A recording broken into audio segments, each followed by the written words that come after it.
Good morning. My name is Ulli Reiner. I am the orchestra director at Twin Peaks Middle School. This is the Twin Peaks Advanced 7th and 8th grade orchestra. Our concert is in 2 weeks and we have perfected most of our music. Now what we're working on is details as far as musical interpretation, articulation, bringing the music to life and creating more of a passionate feeling to share with our audience. We're playing today Pirates of the Caribbean by Klaus Badalt, arranged by Ted Ricketts. It's a high school arrangement for string orchestra. And then we will also play sections of Colors of the Wind, music by Alan Menken, and lyrics by Stephen Schwartz. So we'll begin with Pirates.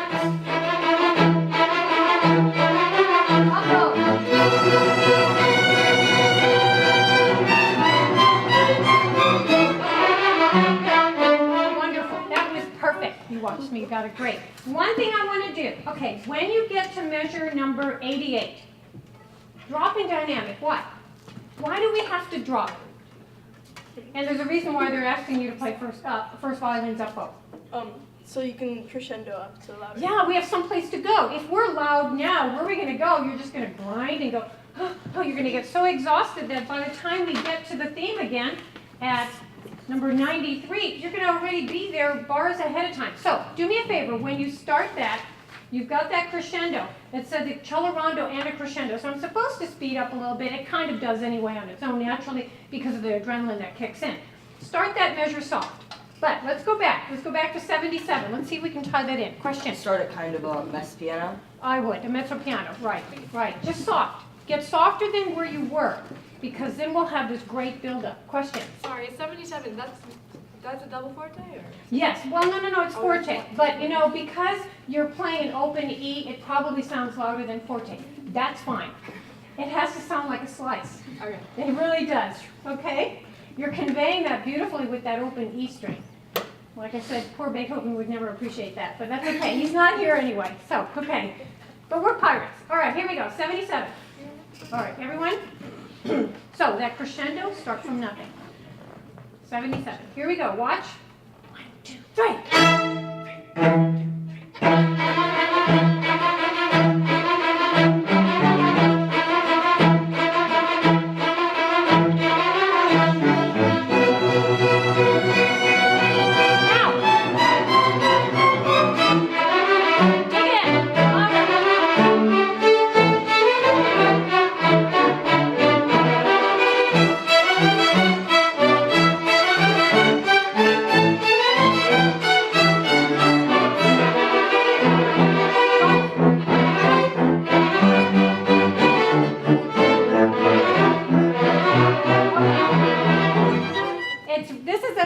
Because the cellos are driving, bum, bum, bum, bum, and you've got those crazy triplets, don't you?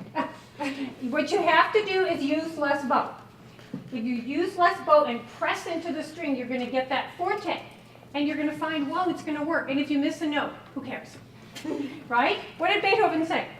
To play a wrong note is forgivable. To play without passion is unforgivable. Absolutely. I love that quote. Absolutely. I'm so glad you have that memorized. That's great. I love it. One of my favorites. A note that's gone, that's a mistake, it's out in space. It's gone, you can't grab it and redo it anyway. And chances are the audience won't know. We won't tell them, right? We won't. It's none of their business anyway. They're there to be what? Why do audiences come to concerts? To be entertained. To be entertained. They're not sitting there thinking, did Susie practice 6 hours? Do you have the fingerings written in your notes? They don't care. They're not thinking about that. They're there to be entertained. Our job is to bring joy to their life. We're bringing this story to life, and we do it with so much fun and so much passion, and you show it by moving your body, moving with the music. Nobody goes to a symphony orchestra concert to see players like this. That does absolutely nothing. Audience walks away, what was that all for? Okay? If we want audiences in the future in the symphonies, as players, we have to create excitement. There has to be passion, excitement. We're passing the torch of music. We're tossing it out to the audience.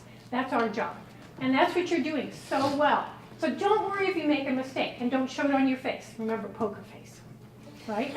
When you make a mistake, okay? Because they don't need to know. Or you look at your stand partner when the conductor looks at you. That's an old joke. Okay. Yeah, you look at Audrey, right. Okay. That's right. She'll get even with you later. Okay. Okay, all right, enough of that. 77, here we go, once again. Less bow on the triplets. Don't worry about it first. And I know the rest of you are just playing the downbeats. You're playing the quarter notes. That's fine, because we've adjusted that so it's more playable. This is a high school version, guys. You are doing beautifully. All right, 77. Once again, here we are. 1, 2, 3.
Bagel right down the middle.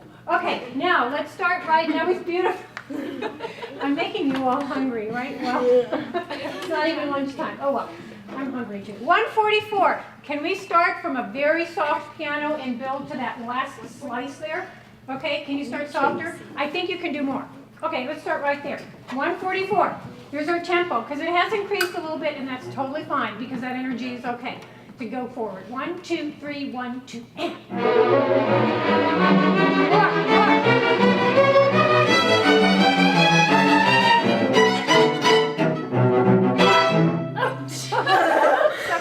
That's all right. Hey, better than it happened here in rehearsal. I don't mind. Do it again. That's all right. You've never done that before. Okay. That's all right. That's okay. It happens. We can't redo it, so we're going to play it instead. 1, 2, 3, 1, 2, stop.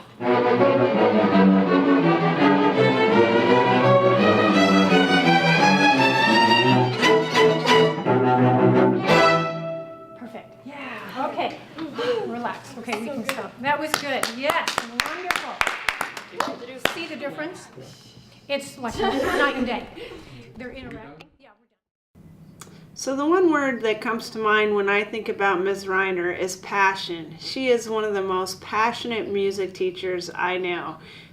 She's been with our school district for over 30 years and taught students from middle school up to adult education. So she's dealt with a wide variety of students.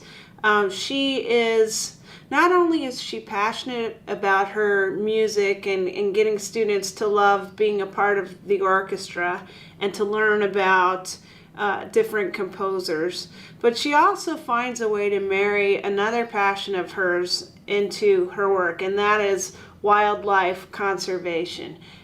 Recently, she had an opportunity to work with someone to bring awareness to different species of birds, and they're bringing in animals and creating a musical composition that highlights some of their features and the plights they face in terms of their viability in the environment. Another area where she's done that and shared with the students is water conservation. Recently on campus, she and her students created a Disney medley of sorts, and they were able to speak to or bring awareness to water conservation through some of the traditional Disney music. So she really finds a way to be creative and generate a lot of energy around music and global issues. So I think that's something that sets her apart from other teachers and really makes her quite unique.